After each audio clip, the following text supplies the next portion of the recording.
So you've got this awesome business idea, right? But how do you know if it's actually any good? How do you know if it has legs?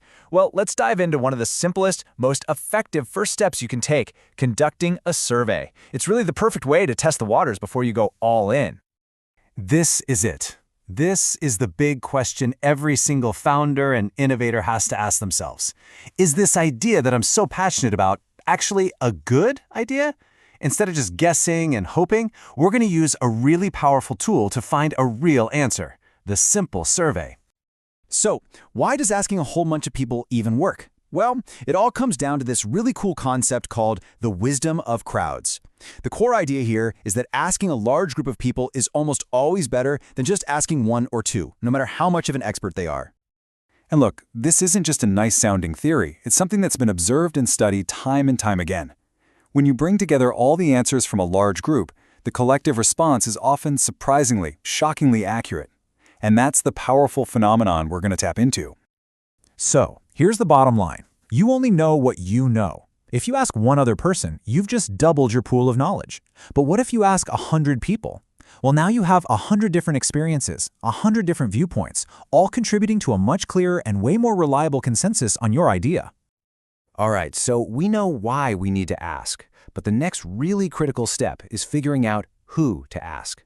And this is just as important as the questions themselves, because different groups are going to give you totally different but absolutely essential pieces of the puzzle.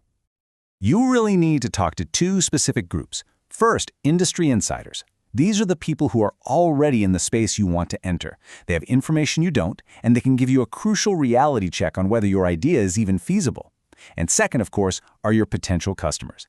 They're the ones who can give you the ultimate green light by answering that million-dollar question: would I actually pay for this?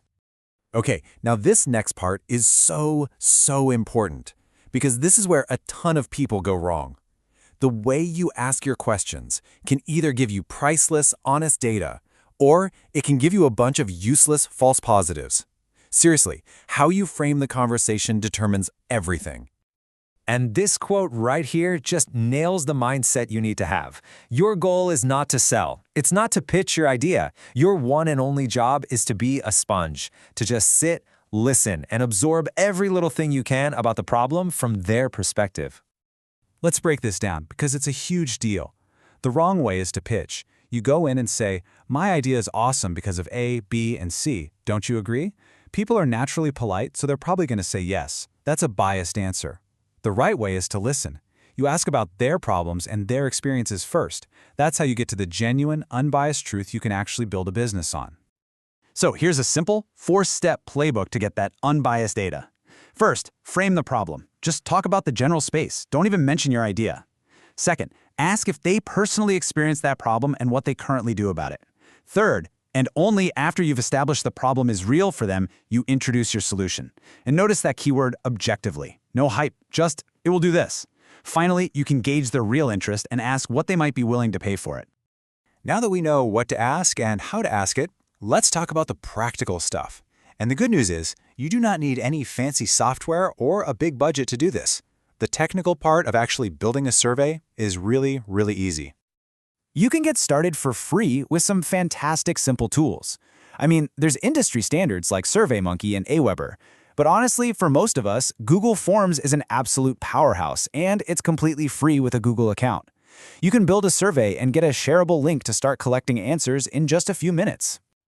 So creating the survey is the easy part. The real challenge, and where you'll need to get a little bit creative, is finding enough of the right people to actually take it. So where do we go to find them? Start with the low-hanging fruit, your immediate network, friends, family, colleagues. But don't stop there. You need to dive into the online communities where your target audience already hangs out. Think industry-specific Facebook groups, online forums, and especially Reddit. You'd be amazed. There are subreddits for literally everything, full of passionate people who might be willing to help you out. And here's a massive pro tip that will seriously boost your response rate. You have to respect people's time. Nobody wants to fill out a 5-page survey, right? Keep it short and to the point. And if you're asking strangers, think about offering a small incentive, a coffee gift card, an entry into a raffle, just to thank them for their valuable input. It goes a long way. So, we've covered the why, the who, the how, and the where of validating your idea with surveys. It is a simple, powerful process that can save you countless hours and thousands of dollars. It all starts with one small step, which leaves us with one final thought to consider. What's the one question about the problem you're trying to solve that you need to go out and ask first?